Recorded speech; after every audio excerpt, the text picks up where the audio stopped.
On va maintenant parcourir la presse internationale avec vous, Hélène Frade, bonjour. On revient bien évidemment sur l'attaque hier soir à Berlin contre un marché de Noël. Le dernier bilan fait état de 12 morts et de 48 blessés. Et je vous propose, Hélène, de commencer par la une du Berliner Morgenpost, dont la rédaction se trouve juste en face du marché de Noël sur lequel a foncé un camion. Le quotidien montre, on le voit, l'arrivée des secours et de la police quelques instants seulement après l'attaque. D'après le site du journal, le camion a parcouru 50 à 80 mètres, renversant plusieurs stands avant de s'arrêter.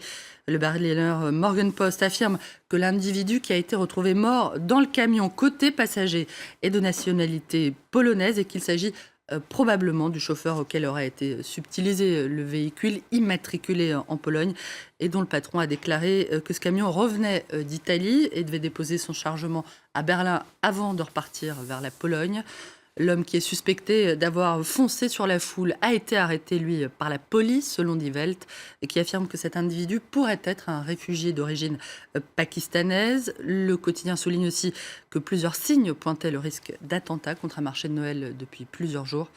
Alors que Der Tagesspiegel évoque la peur du terrorisme qui saisit Berlin, Bild fait état d'une alerte terroriste dans la capitale allemande, avec, on le voit, une image du chauffeur présumé arrêté par la police, qu'on voit de dos dans un véhicule des forces de l'ordre. Le tabloïd parle d'un suspect d'origine pakistanaise ou afghane qui pourrait avoir acquis le statut de réfugié en février dernier. Beaucoup de réactions également dans la presse étrangère. La version britannique du gratuit Métro évoque le massacre qui a eu lieu hier soir sur un marché de Noël de Berlin, tandis que le soir, en Belgique, parle d'horreur au marché de Noël. Un marché comme il y en a tant d'autres en Europe, rappelle The New York Times, qui évoque le défi de la protection de ces lieux. Le quotidien qui mentionne la protection renforcée autour du marché de Noël de Strasbourg en France explique que cette tradition qui date du Moyen-Âge dans les pays germanophones reste prisée des habitants comme des touristes et qu'elle constitue un casse-tête pour les autorités dans la mesure où n'importe qui peut accéder à ces marchés. Le camion dévaste le marché de Noël, titre Le Parisien, qui rappelle que l'Allemagne a été la cible de plusieurs attaques revendiquées par le groupe État islamique depuis l'été dernier. Des attaques qui ont fait peu de victimes, contrairement à ce qui s'est produit hier soir.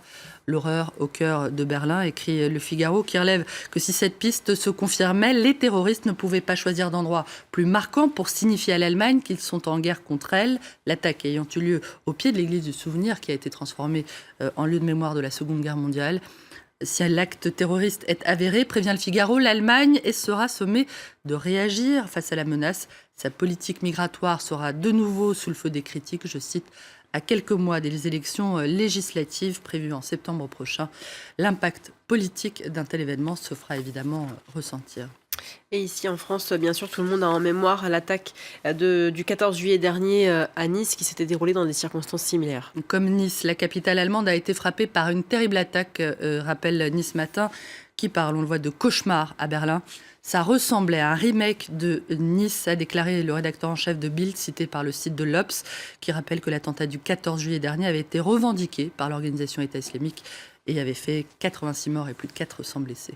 L'autre grand titre de la presse étrangère ce matin, c'est l'assassinat de l'ambassadeur russe à Ankara. The Wall Street Journal qui rapporte qu'un tireur a tué l'ambassadeur russe en Turquie. Andrei Karlov montre, on le voit, une image qui est extraite d'une vidéo tournée au moment des faits. On y voit le tueur, identifié comme étant un jeune policier turc s'adressant aux personnes présentes, évoquant la responsabilité de la Russie dans la guerre en Syrie et en particulier à Alep.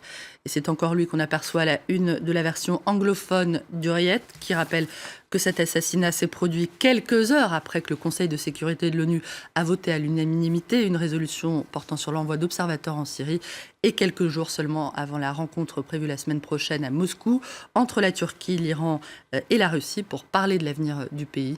Le journal russe Commerçant a préféré, lui, une image des derniers instants d'Andrei Karlov. C'est une photo saisissante où on voit l'ambassadeur russe en train de s'exprimer à l'occasion d'une exposition et juste au second plan, derrière lui, l'homme qui s'apprête à lui tirer dessus après s'être fait passer pour l'un de ses gardes du corps. Et d'après le Washington Post, cet assassinat risque d'ouvrir une crise pour Recep Tayyip Erdogan. Même si Vladimir Poutine, vous l'avez dit, a présenté l'assassinat de son ambassadeur comme une provocation qui n'affecterait pas les relations entre Moscou et Ankara, le quotidien explique que le président turc risque de se retrouver affaibli face à la Russie à un moment où ses relations avec les Occidentaux, qui condamnent les purges lancées contre ses opposants, traversent une passe difficile.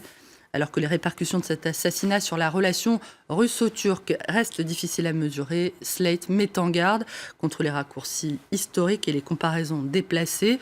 Non, nous ne sommes pas en 1914 et l'ambassadeur russe n'est pas l'archiduc Franz Ferdinand, écrit le site, en réponse évidemment aux multiples commentaires qu'on a trouvés sur les réseaux sociaux, comparant ce qui s'est produit hier à Ankara à ce qui est souvent présenté comme l'événement déclencheur de la Première Guerre mondiale. D'après le site américain, l'assassinat d'Andrei Karlov serait davantage susceptible de renforcer les liens entre la Russie et la Turquie que de provoquer une troisième guerre mondiale. Merci beaucoup Hélène pour cette revue de presse.